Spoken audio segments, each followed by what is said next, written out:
They left him under a sun that showed no mercy, no water, no horse, no name worth remembering, at least that's what they thought. As the men rode away, dust swallowing their silhouettes, Caleb Harlan pressed his cheek against the burning sand and listened to the sound of betrayal fade into the wind. The desert didn't care who he was or what he'd done. It only cared that he was weak, broken, and alone. Caleb tried to laugh, but only blood came out. So this is how it ends, he thought, not with a gunfight. Not with a prayer. Just silence.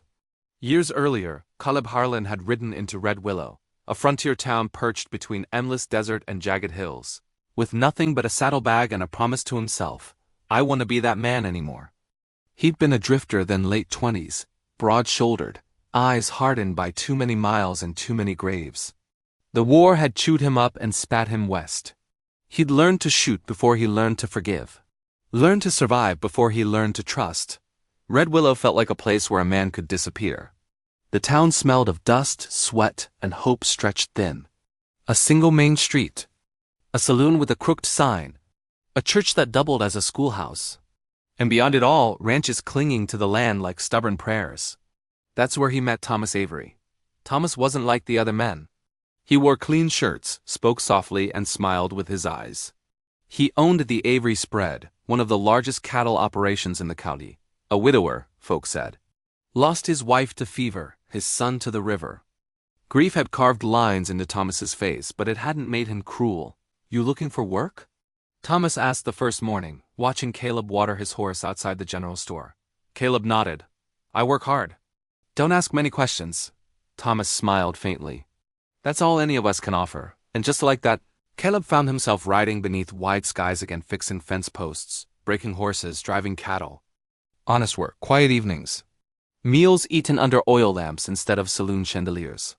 For the first time in years, Caleb slept without his hand on a gun. Weeks turned into months. Trust grew slow, like grass in dry soil.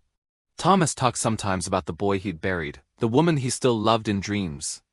Caleb listened, never speaking of his own ghosts. But there were things Caleb noticed. Strangers riding too close to the ranch at night. Ledgers locked away with more care than gold. Men from town who lowered their voices when Thomas passed. One evening, as the sun bled red over the plains, Caleb finally asked, You got trouble following you, Mr. Avery? Thomas didn't answer at first. He stared toward the horizon, jaw tight.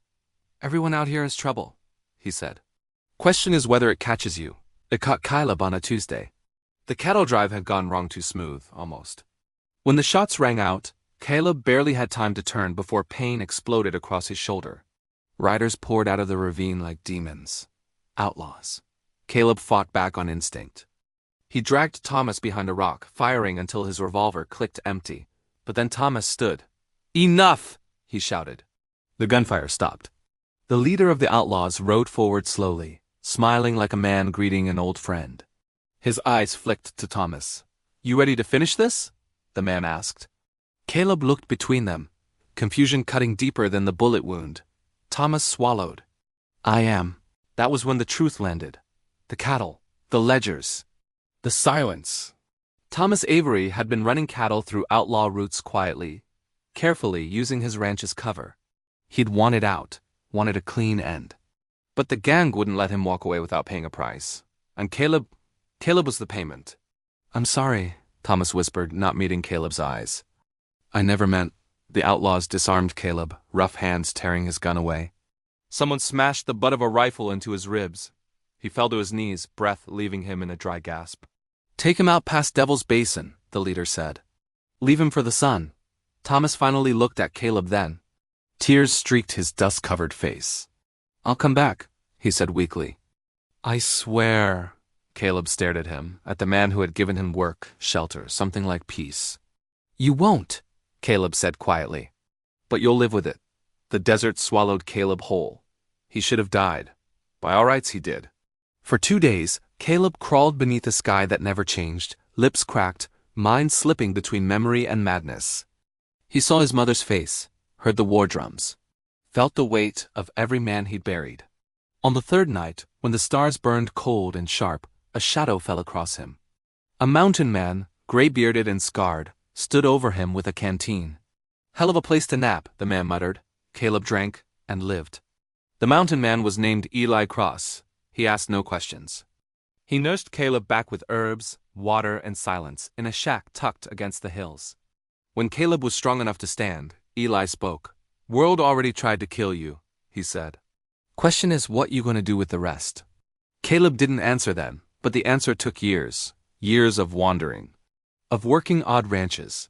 Of learning restraint. Of letting the rage cool into something heavier, quieter. Caleb learned mercy, not because the world deserved it, but because hate had nearly killed him. And through it all, one name stayed with him like a brand. Thomas Avery. 7 years later, Caleb rode back toward Red Willow.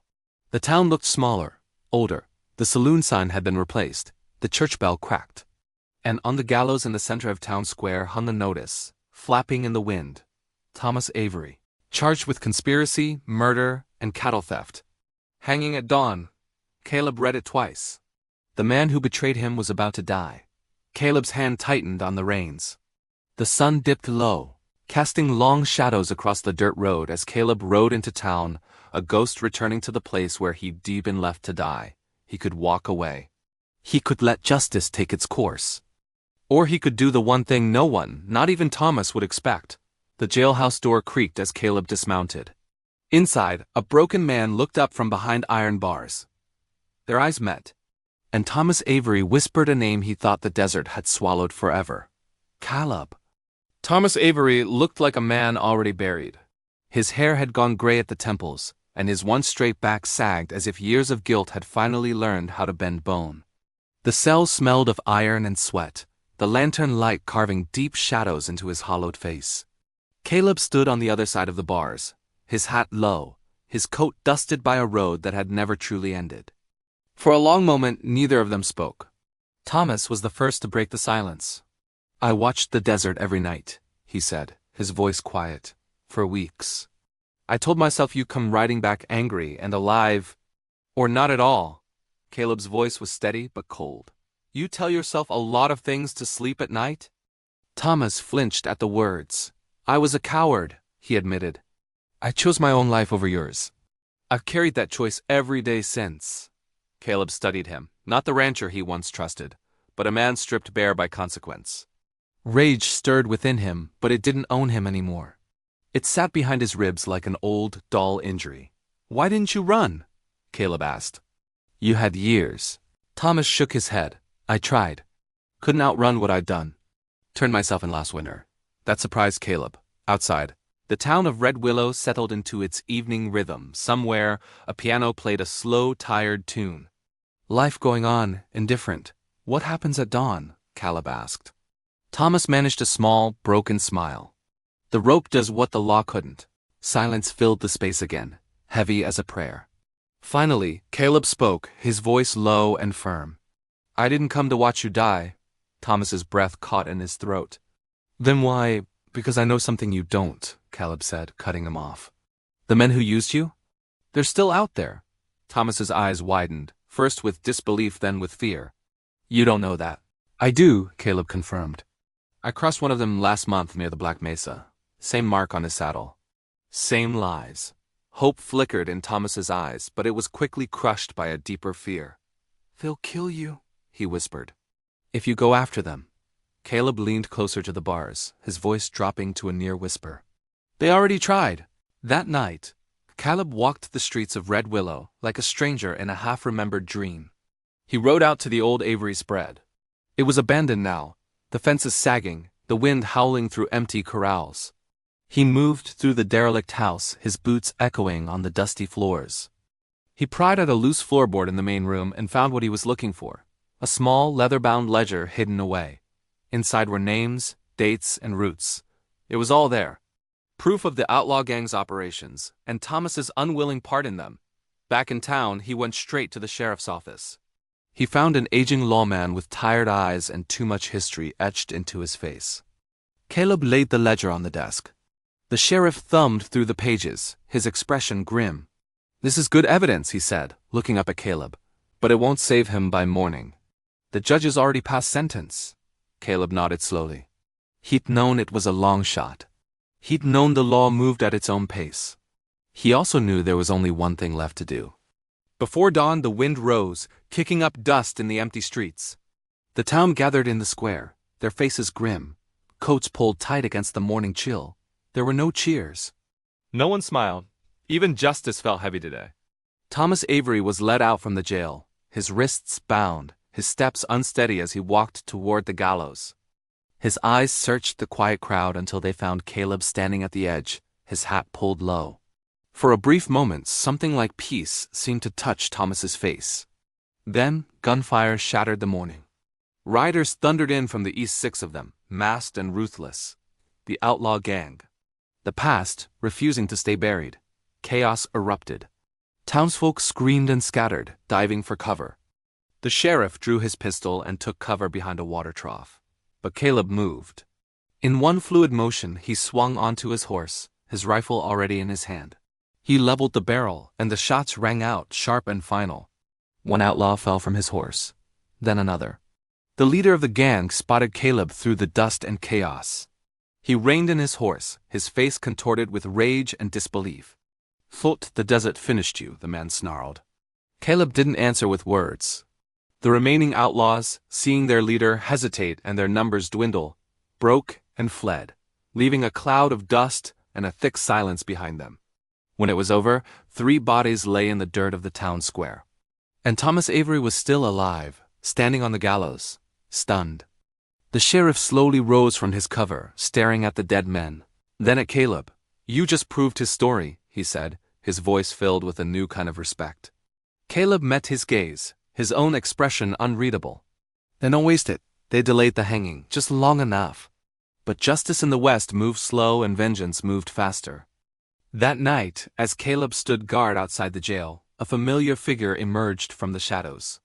It was Eli Cross, the old mountain man, his face as weathered as the landscape. "Told you the world ain't done with you," Eli said, a hint of a grim smile on his lips. Caleb smiled faintly. "Guess not." Eli's expression darkened. "Those men, the ones who got away, they won't stop. They'll be back for you. And for him." "I know," Caleb said, his gaze fixed on the dark road leading out of town. Inside the jail, Thomas Avery prayed for a second chance. Outside, the wind howled like a restless spirit. And somewhere in the dark, more riders were coming. The night before dawn felt longer than any Caleb Harlan had ever known. The wind dragged its fingers through red willow like a restless ghost, rattling shutters, whispering through cracks in the walls. Lanterns flickered.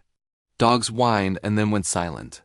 Even the horses in the livery sensed it, hooves shifting nervously, ears twitching toward the dark, silent hills beyond town. Caleb stood outside the jailhouse, his rifle held across his arms, his eyes fixed on that black horizon. He'd crossed deserts before, burning and vast. He'd crossed warfields littered with ghosts. He had crossed the line between mercy and revenge more times than he cared to count. But this was different. This wasn't about survival. This was a choice. Behind him, inside the jail, Thomas Avery knelt on the hard wooden floor.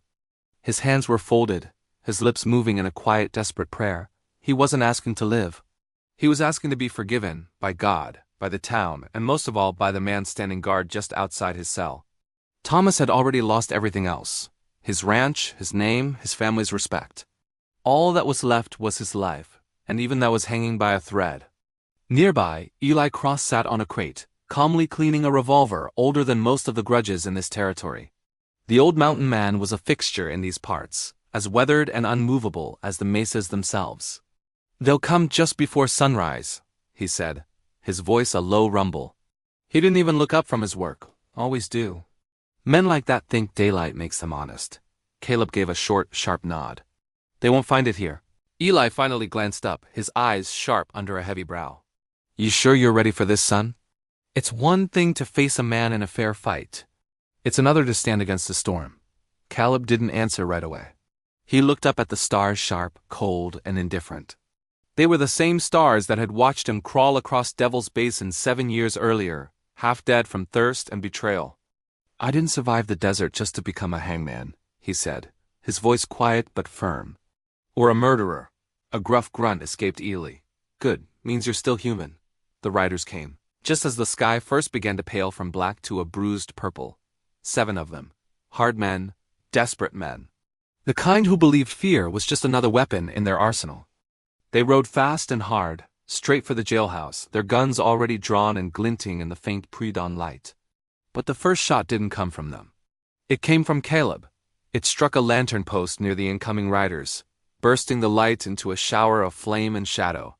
The sudden flash spooked the horses. They reared and screamed. The riders scattered, their organized charge dissolving into confusion. In that moment, the world erupted. Gunfire thundered through the town square, echoing off the silent storefronts. Eli Cross moved with the grace of a man half his age, his old revolver speaking with calm, deadly precision. The town sheriff and his 2 deputies, their initial fear replaced by a surge of grim resolve, joined the fray from their positions across the street. Red Willow, quiet, tired Red Willow, was standing its ground. Caleb didn't stay behind cover. He spurred his horse and rode straight into the chaos. Through the swirling dust and gun smoke, he saw him, the outlaw leader. He had the same cold eyes, the same scarred, arrogant grin that Caleb remembered from a wanted poster. The man saw Caleb coming and raised his rifle. But Caleb fired first. The shot was true.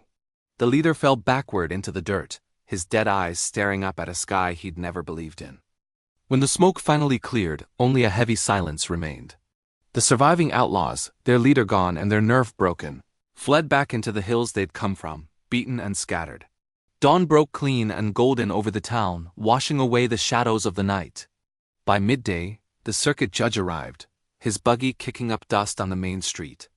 He read the evidence that Caleb had painstakingly recovered, the ledgers, the signed confessions from other towns.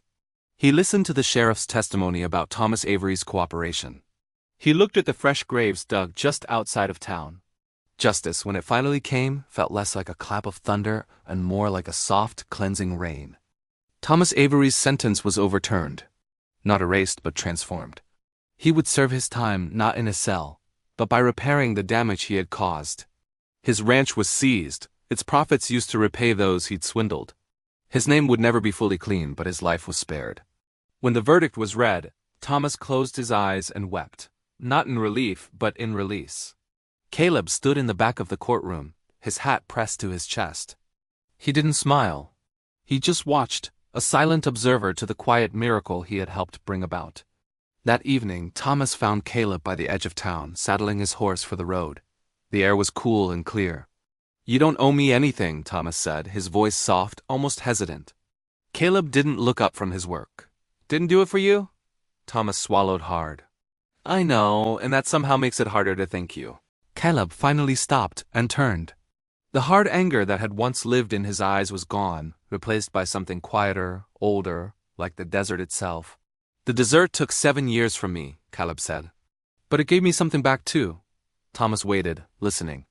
"It taught me that saving a man doesn't mean pretending he's innocent," Caleb continued. "It means giving him the chance to be better." Thomas nodded, his eyes shining with unshed tears. "I'll spend the rest of my life trying." Caleb swung himself up into the saddle. He looked down at the man whose life he'd saved.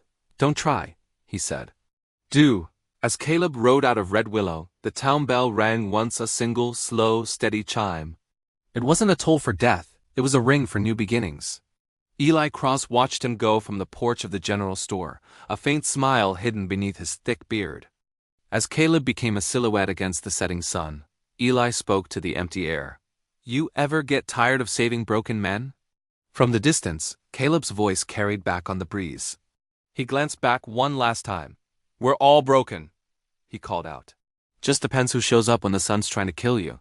The desert stretched out ahead of him, vast, unforgiving and beautiful. This time Caleb rode into it by choice. And somewhere, out there beneath that endless sky, mercy had finally found its way home. Thanks for watching. If you enjoyed this story, be sure to like this video and subscribe to the channel for more tales from the frontier. We'll see you next time.